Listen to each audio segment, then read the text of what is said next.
Abra sua Bíblia em João capítulo 1, por favor. Nós vamos usar aqui o versículo 29 até o versículo 34 como base para o nosso tema de hoje. O nosso tema de hoje é a pedra fundamental e a pedra angular na obra de Deus, né? A pedra fundamental e a pedra angular na obra de Deus. Todos encontraram? Verso 29, João, capítulo 1, diz assim: No dia seguinte, vendo que Jesus vinha em sua direção, João disse: Eis o Cordeiro de Deus que tira o pecado do mundo. Este é aquele a respeito de quem eu falava, quando disse: Depois de mim vem um homem que é mais importante do que eu, porque já existia antes de mim. Eu mesmo não o conhecia, mas vim batizando com água, a fim de que ele fosse manifestado a Israel. E João testemunhou dizendo: Vi o Espírito descer do céu como pomba e pousar sobre ele. Eu não o conhecia. Aquele, porém, que me enviou a batizar com água, me disse: Aquele sobre quem você vir descer e pousar o Espírito, esse é o que batiza com o Espírito Santo. Pois eu mesmo vi e dou testemunho de que ele é o Filho de Deus. Amém. Até aqui o verso 34. Vamos orar mais uma vez? Senhor, damos graças a Ti por Sua palavra e oramos nesse momento pedindo para que o Senhor continue falando conosco através da Sua palavra, Senhor. Que o Teu Espírito Santo agora possa nos liderar, governar nossas vidas, iluminar a nossa mente e nos dar entendimento. Te peço, Senhor, toma a minha vida. Espírito Santo, toma a minha vida. Que seja o Senhor falando ao nosso coração. Então fala comigo e fala com a sua igreja. Oramos pedindo isso porque sem o Senhor nada podemos fazer. Precisamos de Ti, Espírito Santo. Precisamos do Senhor, Pai Santo. Precisamos do Senhor. Então toma a direção, te pedimos. Em nome de Jesus. Amém. Amém, meus irmãos. Glórias ao Senhor, irmãos. Houve, irmãos, duas coisas muito importantes que nós podemos ver na pregação de João Batista, irmãos. Duas coisas muito importantes e são fundamentos para nós como igreja. Nós falamos no último encontro sobre a regeneração do Espírito Santo, usando lá o texto de Ezequiel, quando o Senhor, Ele nos dá um novo Espírito e coloca o Espírito em nós, né? Estudamos isso na última sexta-feira, né? E falamos que isso acontece em nossas vidas, é uma obra do Senhor, e isso nos dá novas disposições, novas motivações, isso muda a nossa vida. E discutimos esse assunto aqui, né? E começamos a perceber que tudo isso acontece pela obra do Senhor em nossas vidas e pela presença do Espírito Santo em nossas vidas. E João, quando ele prega, a essência da sua mensagem diz também isso, mostra também para nós isto, irmãos. Ele coloca duas verdades que o autor desse livro chama de uma pedra fundamental e uma pedra angular. Eu queria falar um pouco sobre isso hoje, né? E ele mostra para nós que o sangue de Jesus é essa pedra fundamental e o Espírito Santo é essa pedra angular. E esses dois são grandes fundamentos para a vida cristã, para a vida da igreja, irmãos. Infelizmente hoje os púlpitos de hoje não têm pregado a pessoa do Espírito Santo como deveria pregar. A ênfase é dada muito, né? E não que esteja errado, não é isso, mas talvez incompleto, né? A ênfase dada na pregação do sofrimento de Jesus, da expiação, do perdão e da paz que encontramos no Senhor. E isso é uma mensagem, é a mensagem do Evangelho, deve ser pregado sim, mas nós devemos pregar também a pessoa do Espírito Santo verdadeiramente. Tem um livro muito bom do Francis Chan, chamado Deus Esquecido. Eu tenho esse livro aqui, já emprestei para alguns irmãos e está disponível para os irmãos que quiserem. Mas o autor do livro, o título já diz, né, o Deus Esquecido. E ele fala do Espírito Santo. Ele fala da negligência de muitas igrejas hoje em falar da pessoa do Espírito Santo. Então a gente tem dois lados nessa história, que uma é a negligência de não falar da pessoa do Espírito Santo, e o outro é de enfatizar determinadas partes ou obras, né, ou elementos da obra do Espírito Santo demasiadamente. Uma ênfase muito grande em questões ligadas aos dons, e que muitos irmãos incorrem no misticismo e não pregam a pessoa do Espírito Santo. E nós devemos conhecer a pessoa do Espírito Santo, porque assim conheceremos a obra do Espírito Santo, que é uma obra tão grande, e tão fundamental, e tão preciosa, e tão necessária para a vida da igreja, irmãos. Porque não faremos nada sem a liderança do Espírito Santo. Não faremos nada. Não há como fazer coisa alguma. O que fizermos, faremos por conta própria. E tudo que a gente faz por conta própria, a gente sabe que é limitado. Mas aquilo que fazemos segundo a ordem do Senhor é duradouro e eterno. E esse é o desejo do Senhor, não é? Que nós possamos produzir frutos que permanecem, irmãos. Frutos que permanecem. A igreja de Atos era uma igreja liderada pelo Espírito Santo. E no concílio ali de Jerusalém, em Atos 15, quando os irmãos se reúnem para decidir ali uma direção para a igreja, que havia um conflito, né, ali dentro da igreja, após aquela reunião, a fala dos irmãos, né, dos líderes da igreja pareceu bem ao Espírito Santo e a nós. E essa ordem não pode ser invertida. Da mesma forma hoje, deve ser assim na igreja.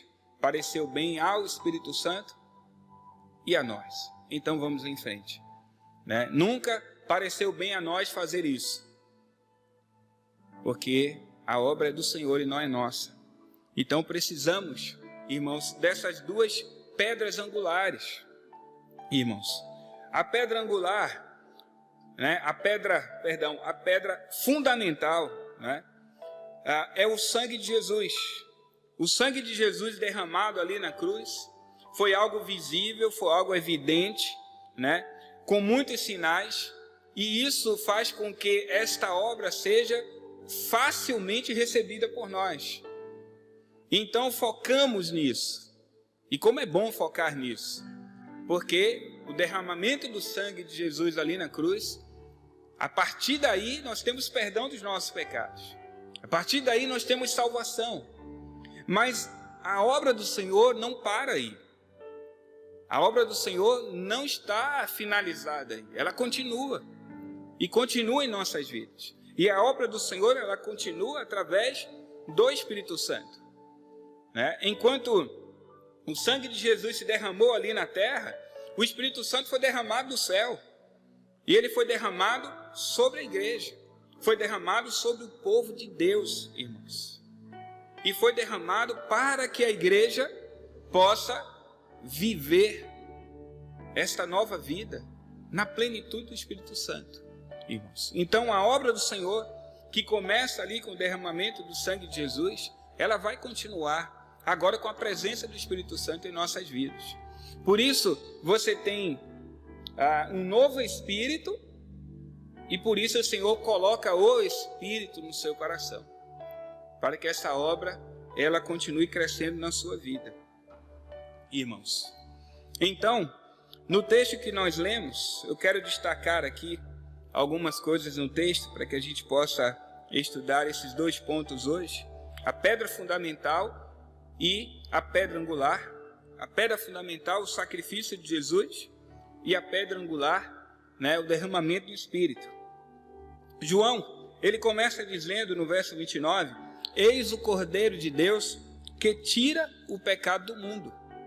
Então ele diz, este é aquele de quem eu falava, quando disse, depois de mim, vem um homem que é mais importante do que eu, porque já existia antes de mim.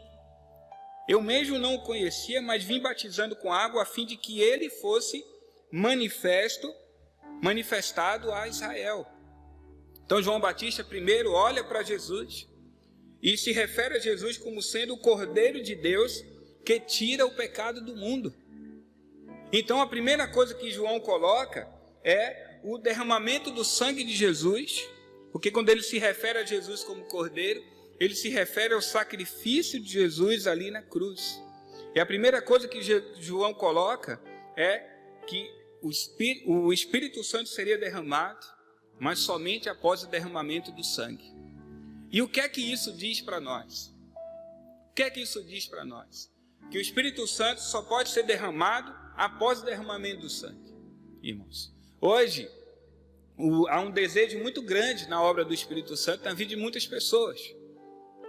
Muitas pessoas perguntam, como é que eu faço para ser cheio do Espírito Santo? Como é que eu faço para ter o dom do Espírito Santo? Como é que eu faço para... Primeiro é arrependimento.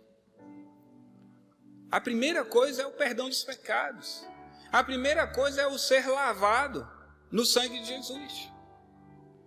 A primeira coisa é a preparação do santuário onde o Espírito Santo vai habitar. Por isso o Cordeiro de Deus que tira o pecado do mundo. É a primeira coisa que nós precisamos entender aqui. Porque o Espírito Santo se derrama depois do derramamento do sangue. O sangue de Jesus precisa se derramar na vida das pessoas. O sangue de Jesus precisa ser derramado na vida das pessoas, para que então o Espírito Santo seja derramado com poder e autoridade na vida dessas pessoas. Irmãos, quando Jesus ele vem a esse mundo, ele vem e ele é concebido ali, o Espírito Santo cobre Maria, e Jesus ele é concebido ali pelo Espírito Santo, e Lucas, ao narrar isso, mostra para nós que a concepção de Jesus foi uma concepção divina, pela ação do Espírito Santo. Então, desde a sua concepção, o Senhor, ele está cheio do Espírito Santo.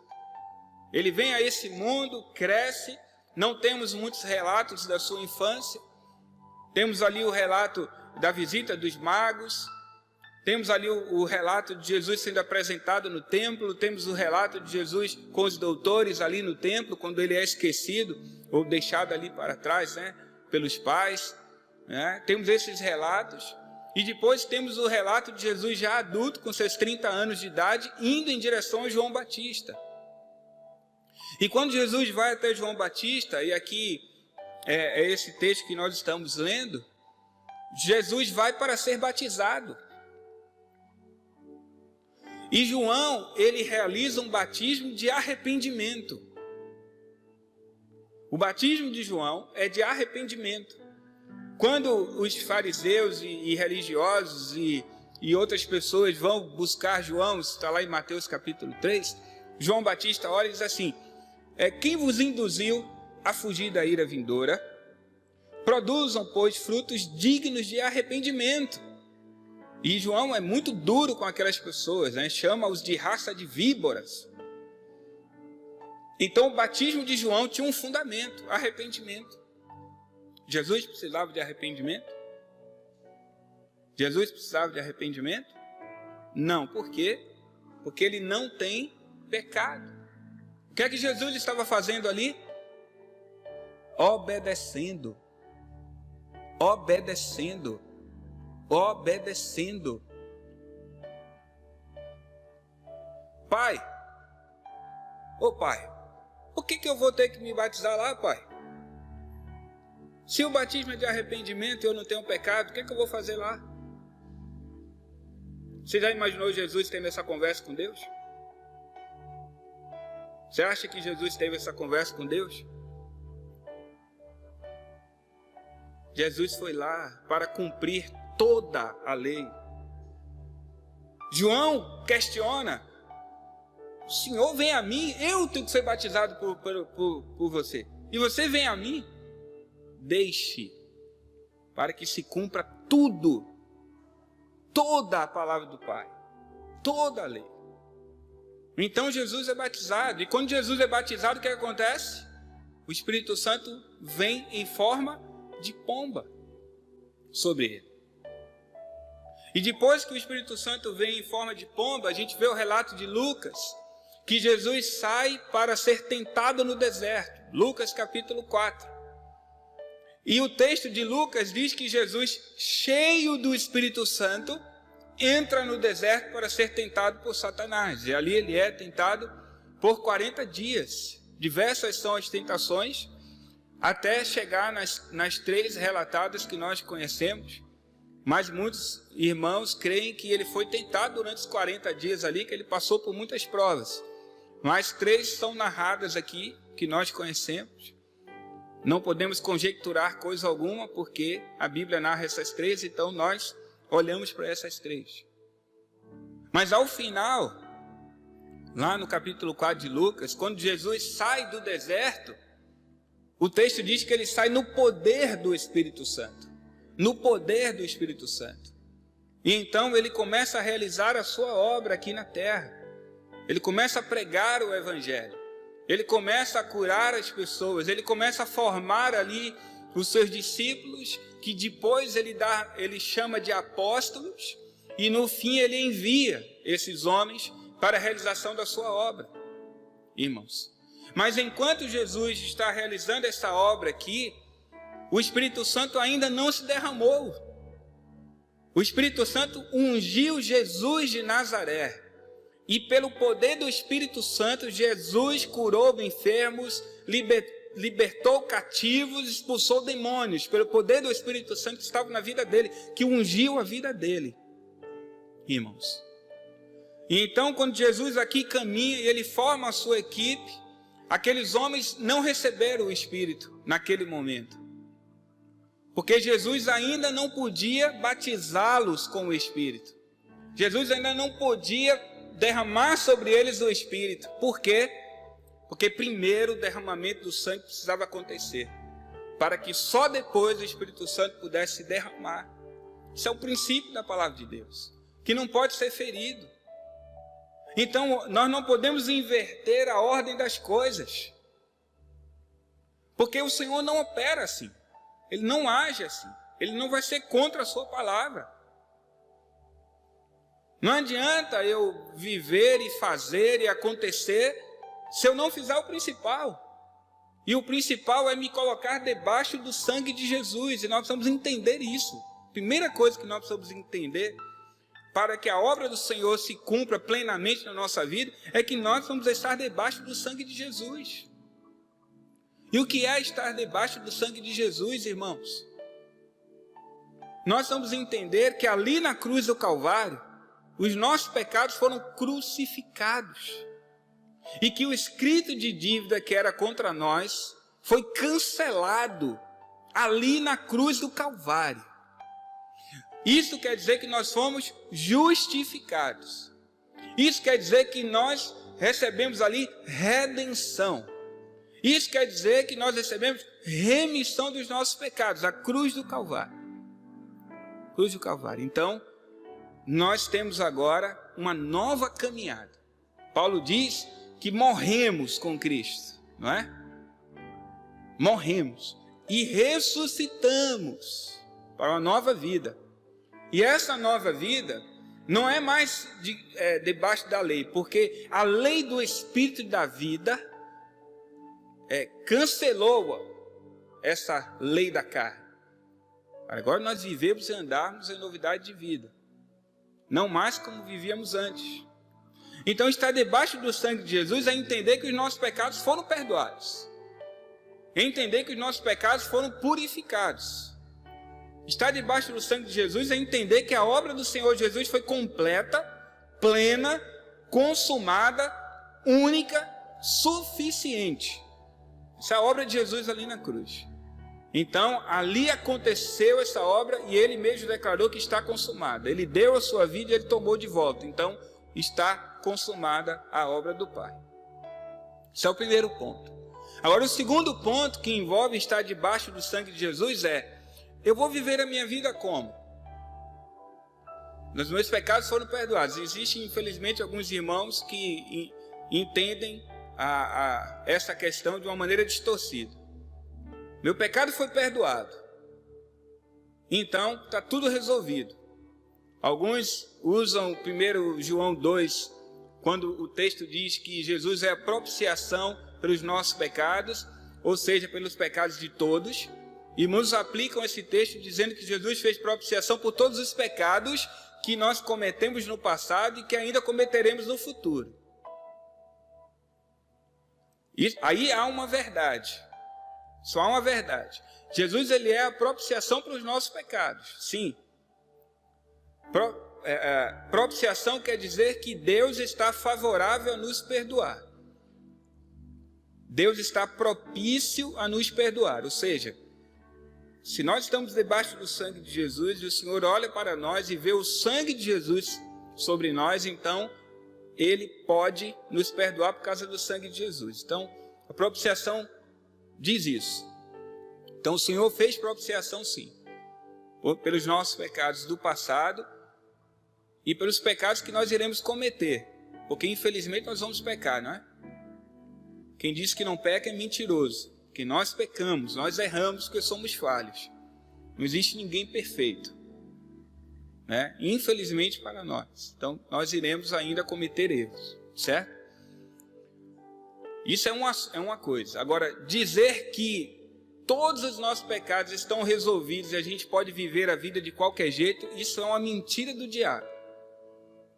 Isso é uma mentira do diabo. O fato de Jesus ter feito propiciação para os nossos pecados não nos dá um passaporte para vivermos a nossa vida de qualquer jeito. Nós vivemos a nossa vida debaixo da cobertura do sangue de Jesus. E viver debaixo da cobertura do sangue de Jesus é procurar viver uma vida de consagração, de piedade. É procurar viver uma vida em santificação, para estarmos e permanecermos debaixo do sangue de Jesus. A graça de Deus é de graça, mas não é barata, para nós baratearmos a graça de Deus. Então precisamos entender isso, irmãos. Pecados deliberados desagradam o Senhor. Pecados deliberados desagradam o Senhor. Então precisamos viver debaixo do sangue de Jesus. Viver debaixo do sangue de Jesus. Os nossos pecados foram perdoados, para que nós não vivamos mais na prática do pecado. Então isso é estar debaixo do sangue de Jesus. Então, esta pedra fundamental precisa estar em nosso coração. A obra que Jesus realizou, aquilo que ele conquistou e aquilo que ele consumou na nossa vida. Amém. Glória a Deus por isso. Isso nos traz salvação. Isso tira o jugo sobre nós, isso cancela o escrito de dívida que era contra nós, isso nos torna agora pessoas que foram justificadas, lavadas, remidas, e que agora têm salvação e uma morada eterna. O sangue de Jesus ali na cruz. Então a primeira verdade que precisamos trazer ao nosso coração, a primeira pedra, né, que aqui é a pedra fundamental, porque essa é a pedra principal, né? É o alicerce ali, é que o Cordeiro de Deus tira o pecado do mundo, tirou o pecado do mundo, tirou o pecado da minha vida e da sua vida. Então João, quando ele começa aqui falando, e ele lança, né, essa pedra aqui, né, que é essa pedra fundamental, ele diz que eis o Cordeiro de Deus que tira o pecado do mundo. Agora, no versículo de número 32, eu queria que você olhasse aí na sua Bíblia, tem algo que João diz aqui. Verso 32 e 33. Vamos ler aí, ler na sua Bíblia. A gente parou no 31, agora vamos no 32.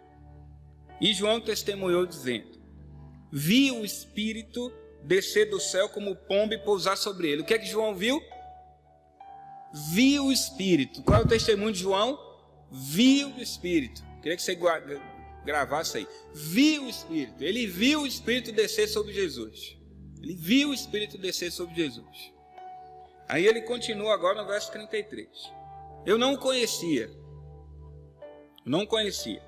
Aquele, porém, que me enviou a batizar com água, me disse. O que é que foi dito para João?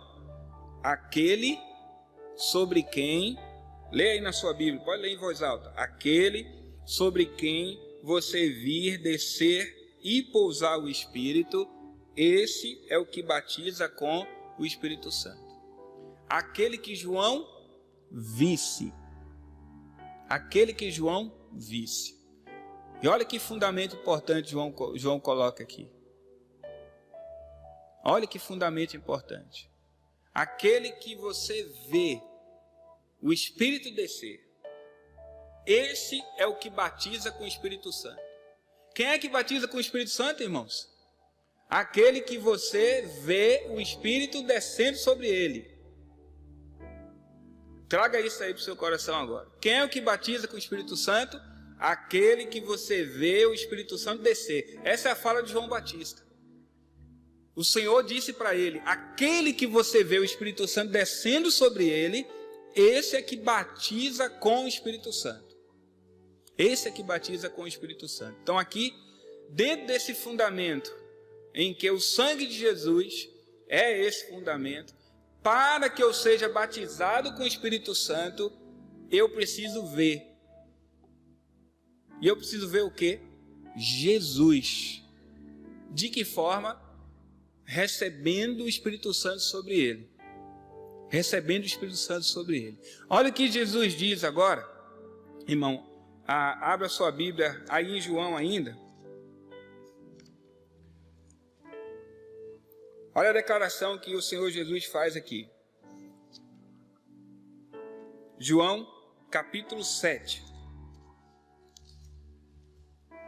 João, capítulo 7. Versículo 37 em diante. João 7, 37. No último dia, o grande dia da festa, Jesus se levantou e disse, em alta voz: se alguém tem sede, venha a mim e beba. Quem crer em mim, como diz a Escritura, do seu interior fluirão rios de água viva. O que é que o Senhor disse para João? Aquele que você vê descendo o Espírito Santo, né, sobre ele, esse é o que batiza. O que é que Jesus está dizendo aqui? Aquele que crer em mim, do seu interior, será o quê? Rios de águas vivas. Agora, qual é a explicação que agora o evangelista João dá? O evangelista João que está dando a explicação no verso 39. O que é que João diz? Aqui o evangelista João. Isso ele disse, né, Jesus, a respeito do Espírito que os que nele crescem haviam de receber. Pois o Espírito até aquele momento não tinha sido dado, porque Jesus não havia sido ainda glorificado. Então, esse rio de água viva que vai fluir é o Espírito Santo, que só vai receber quem crê em Jesus. João, aquele que você vê, e agora Jesus está dizendo, se você crer em mim, se você crer em mim, então está debaixo do sangue de Jesus. Como é importante isso. Agora, o crer em Jesus, irmãos, é muito além do fato de você conhecê-lo. ou saber quem Ele é. Muito além. O crer em Jesus é ter comunhão com Ele, é ter intimidade com Ele, é ter relacionamento com Ele, é ter vida com Ele, irmãos, é ter vida com Ele. E esse capítulo 7 de João, né, essa fala aqui de Jesus e esse ponto que João coloca aqui, no último dia, o grande dia da festa. Tão importante essa referência dada aqui por João. Que quando a gente estuda a Bíblia, a gente precisa prestar atenção, porque referências assim são importantes quando a gente está estudando. Pessoas que são citadas, né? Reis, governadores são citados, festas, datas que são colocadas na Bíblia, sempre tem um propósito. E aqui não é diferente. Se você voltar aí para o início desse capítulo, você vai ver que os irmãos de Jesus estão dizendo para Jesus subir para a festa. E aqui, no início do capítulo, a gente sabe que a festa que iria acontecer ali é a festa dos tabernáculos, né? E nessa festa havia uma celebração interessante, né?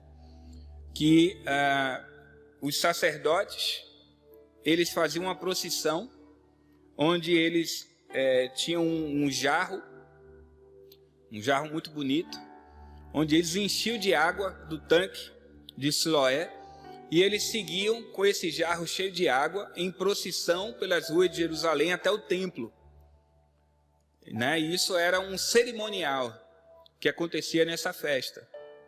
Então, o que nós precisamos pensar aqui e fazer a aplicação para nós hoje é: imagina a procissão. Como você imagina essa procissão aí?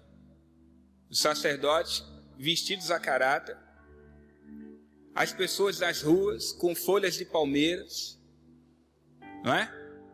E um jarro cheio de água sendo levado, conduzido, né? E esse jarro certamente tinha destaque.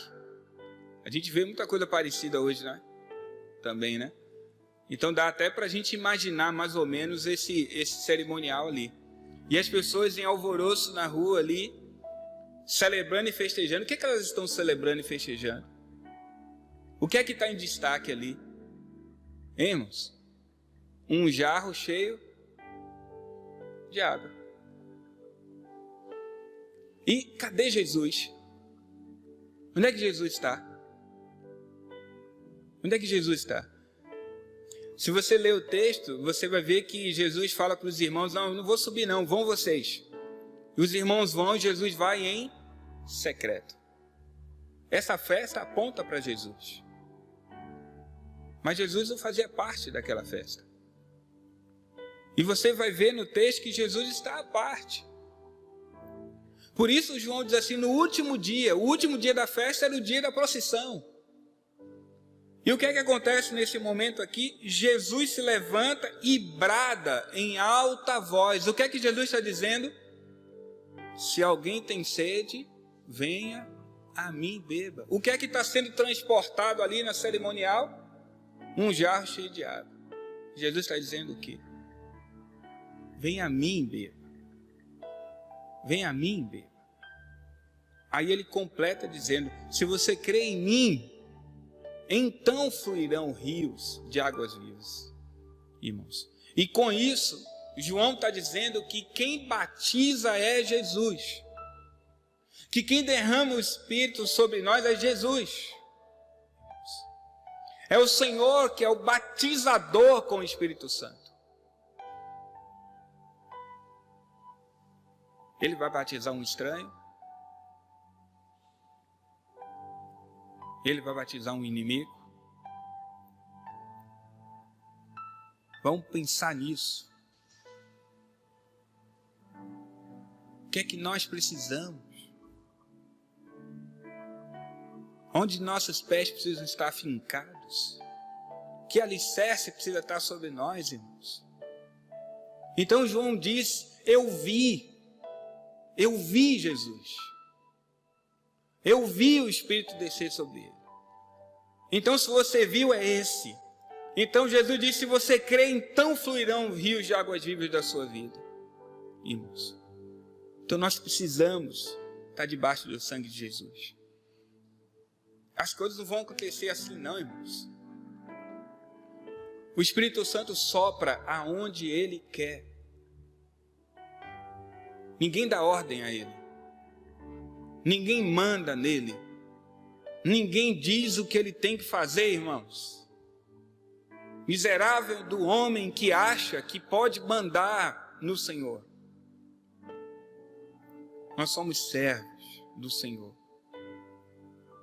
E temos a sua palavra como o princípio de vida para nós, irmãos. Então precisamos de Jesus. Precisamos de Jesus como sendo essa pedra fundamental para a nossa vida. Para que o Espírito Santo então venha com poder e com autoridade sobre as nossas vidas, irmãos. E aí, nessa questão, nesse ponto, a Bíblia mostra para nós que Jesus precisava percorrer um caminho. Por isso a gente falou aqui sobre o tabernáculo. No texto que acabamos de ler, João diz no verso 39 que Jesus se referia ao Espírito Santo, porém, o Espírito Santo ainda não tinha sido dado porque Jesus ainda não havia sido glorificado. Então era necessário algo acontecer para que o Espírito Santo viesse. Aí Jesus diz assim lá em Lucas, no capítulo 12, abra sua Bíblia por favor, meu irmão. Em Lucas 12, no verso de número 49, Lucas 12, 49, diz assim: eu vim para lançar fogo sobre a terra, e bem que eu gostaria que já estivesse aceso. Que fogo é esse que o Senhor veio para lançar, não é? Que fogo é esse? A gente sabe que aqui Jesus se refere ao Espírito Santo. E ele diz que gostaria que já estivesse aceso. Mas aí no verso 50, ele diz assim, mas, né, existe um batismo pelo qual tenho de passar. E como me angustio até que o mesmo se cumpra. Que batismo é esse, irmãos? Que Jesus está dizendo aqui. Que ele precisa passar. Para que esse fogo se derrame. Se refere à cruz do Calvário. Ele se refere ao seu sacrifício para a remissão dos pecados. Para o perdão dos pecados. Ele se refere ao seu sangue sendo derramado ali na cruz. E aí, lá em Atos, agora no capítulo 2... Em Atos, no capítulo 2, no versículo de número 33, Lucas, aqui escrevendo o livro de Atos, né, ungido aqui pelo Espírito Santo, no verso 33, Lucas diz assim, Atos 2, 33, exaltado, pois, à direita de Deus, tendo recebido do Pai a promessa do Espírito Santo, derramou isto que vocês estão vendo e ouvindo. Depois do batismo, exaltado, ele então derramou. Irmãos, ele então derramou. E agora, né, a gente tem que dar uma olhadinha para esse batismo de Jesus. Né? Uma olhadinha nesse batismo. Porque eu falei para os irmãos que Jesus foi até João porque ele tinha que obedecer. E o que é que o autor de Hebreus fala em relação a essa questão dessa obediência do Senhor? Queria que a gente abrisse ali a nossa Bíblia lá em Hebreus. Por favor, irmãos. Vamos ler aqui. Lá no livro de Hebreus, nós vamos ler aqui. Deixa eu ver se nós vamos ler dois textos ou um só.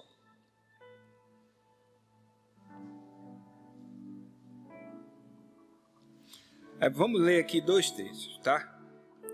Vamos ler aqui primeiro Hebreus 2, a partir do verso 14.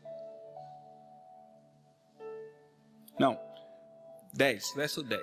Hebreus 2, 10. Depois a gente vai em Hebreus capítulo 5. Primeiro Hebreus 2, 10.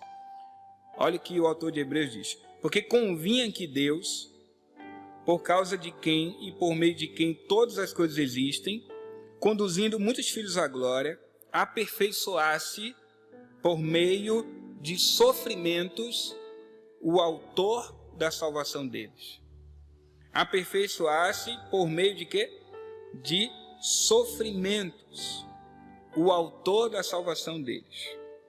Irmãos, agora verso 17 aí desse mesmo capítulo. Por isso mesmo era necessário que em todas as coisas ele, se referindo aqui a Jesus, se tornasse semelhante aos irmãos, para ser misericordioso e fiel sumo sacerdote nas coisas referentes a Deus e para fazer propiciação pelos pecados do povo.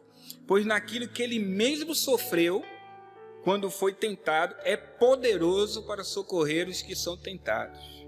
Olha o que o autor de Hebreus está aqui falando. Agora, vamos no capítulo 5. Por favor, agora capítulo 5, verso 7. Ele, Jesus, nos dias da sua carne, tendo oferecido com forte clamor e lágrimas, orações e súplicas a quem o podia livrar da morte, foi ouvido por causa da sua reverência. Embora fosse filho, aprendeu a obediência pelas coisas que sofreu. E tendo sido aperfeiçoado, tornou-se o autor da salvação eterna para todos os que lhe obedecem. E Deus o nomeou sumo sacerdote segundo a ordem de Melquisedeque. Eu quero finalizar nessa tecla aqui, irmãos.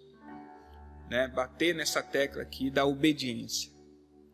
A gente vê nesses textos Jesus sendo obediente. E a Bíblia diz que ele foi obediente até a morte e morte de cruz.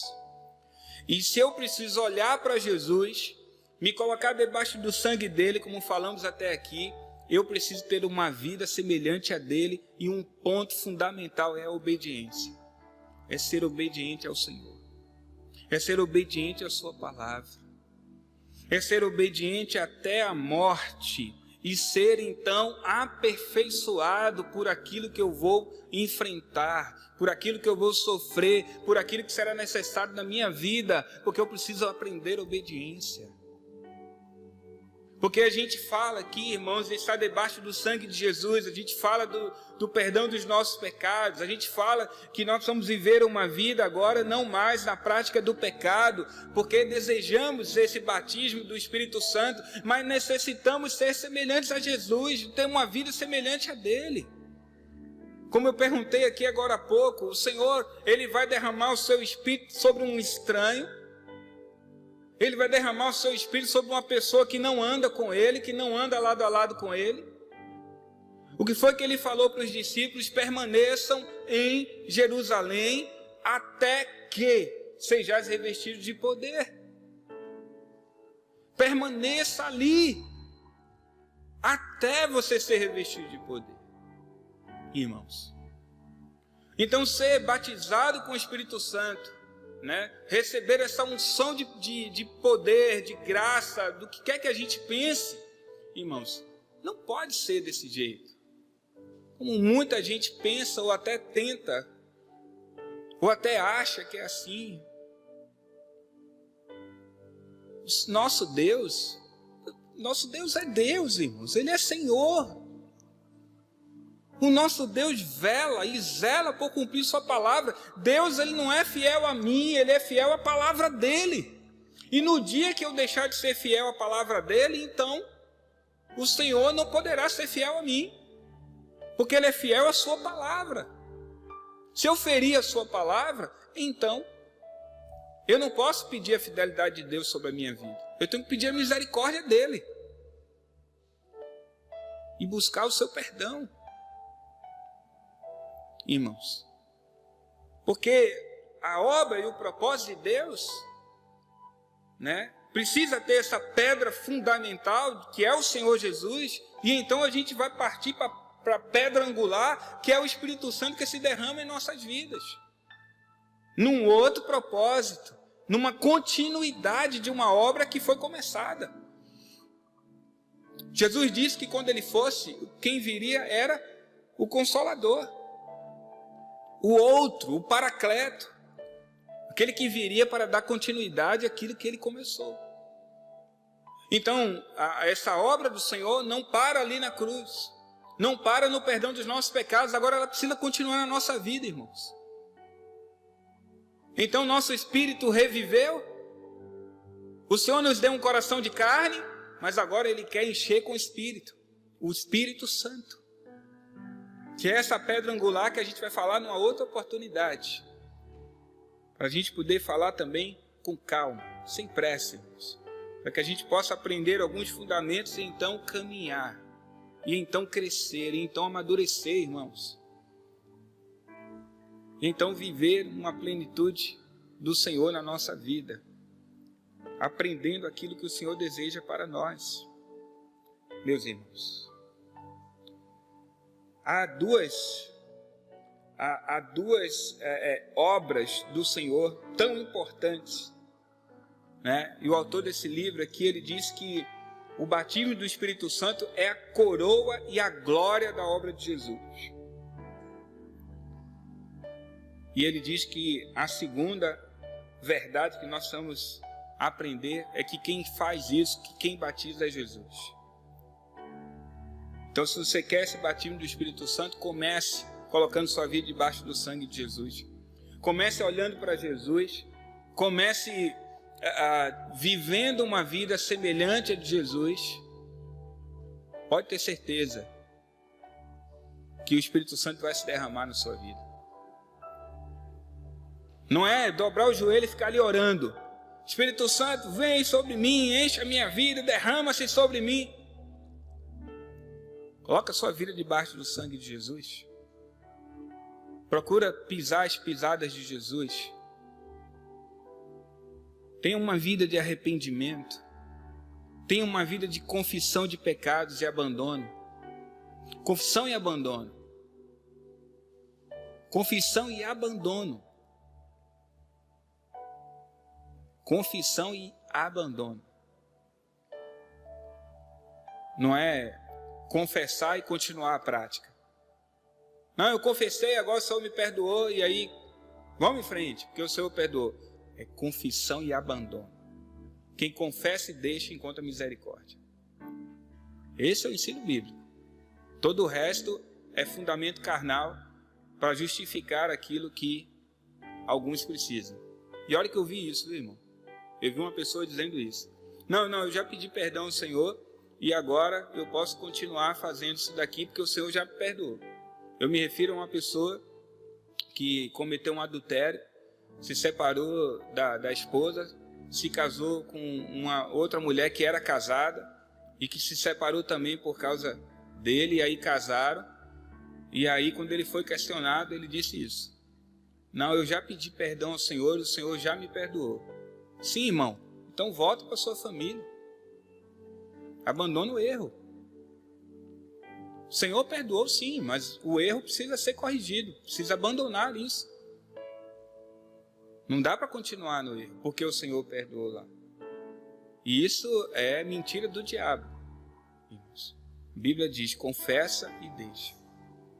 Então, o Espírito Santo vem e a obra do Senhor começa a acontecer. A gente vai falar sobre isso, porque a gente vai falar sobre a habitação, né? A gente vai falar sobre isso no próximo encontro, mas depois a gente vai falar mais na frente novamente. Eu vou só citar um texto aqui para a gente fechar hoje, que é 2 Coríntios capítulo 6. 2 Coríntios capítulo 6, né? Porque eu falei aqui para os irmãos que começa ali, mas não termina ali, né? Na cruz. E esse texto aqui de 2 Coríntios capítulo 6 dá para nós também uma direção nesse sentido. Olha o que o apóstolo Paulo diz no versículo de número 16. Que ligação há entre o santuário de Deus e os ídolos? 2 Coríntios 6, 16. porque nós somos santuário do Deus vivo. Como ele próprio disse, foi o que Deus falou: habitarei e andarei entre eles. Serei o seu Deus e eles serão o meu povo. Então, depois da pedra fundamental que nós falamos aqui, a pedra angular é agora Deus habitando em nós. E ele diz o quê? Que vai habitar e andar. Ele será o nosso Deus e nós seremos o seu povo. E isso diz respeito à vida e prática de vida, irmãos, que é a pedra angular que nós precisamos entender. Porque é essa pedra angular que vai nos dar crescimento, maturidade, amadurecimento, experiência. É essa pedra angular que vai aumentar a nossa fé e vai nos tornar experimentados e aprovados. Essa pedra angular. A pedra fundamental sustenta, e a pedra angular dá crescimento. Esse é o desejo do Senhor para a vida da igreja. Esse é o desejo do Senhor para a sua vida. Amém, irmãos? Glórias a Deus. Espero que os irmãos tenham sido edificados hoje e que o Senhor fale mais ao nosso coração. Amém? E que nós possamos crescer em sabedoria, estatura e graça, não é? Diante do Senhor e diante dos homens também, irmãos. Que Jesus te abençoe. Vamos ficar de pé, vamos orar, agradecer ao Senhor por essa noite. Que o Senhor continue falando ao seu coração. Hoje a gente falou sobre somente uma parte, né? No próximo encontro falaremos sobre a segunda parte, se Deus permitir. Assim faremos. Amém? Esteja aí em oração. Esteja em oração por esse final de semana. Esteja orando pelos irmãos amanhã do louvor, pelos jovens também que estarão aqui reunidos. Esteja orando pelo domingo, pelo culto da manhã, pelo culto da noite. Esteja orando pelos irmãos do batismo. Temos aí 6 irmãos para batizar. Espero em Deus que outros venham também.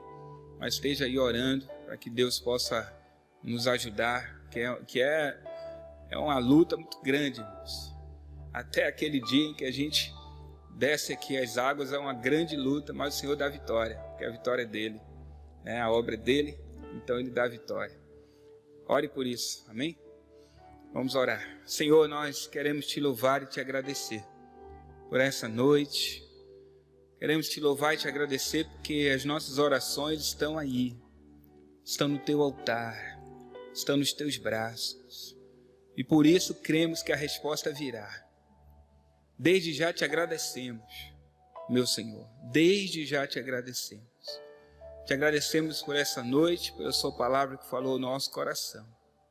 Que o Senhor nos ajude, que o Senhor continue falando conosco, que o Senhor nos dê visões, revelações, sonhos em tua presença, que a sua voz seja audível ao nosso coração.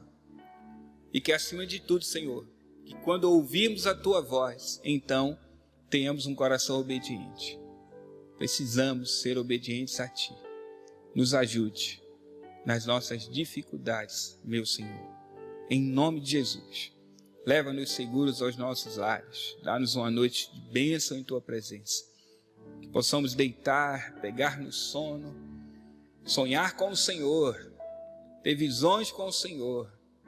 E que possamos despertar cheios da tua presença para a glória do Senhor. Abençoe os nossos lares, nossas famílias.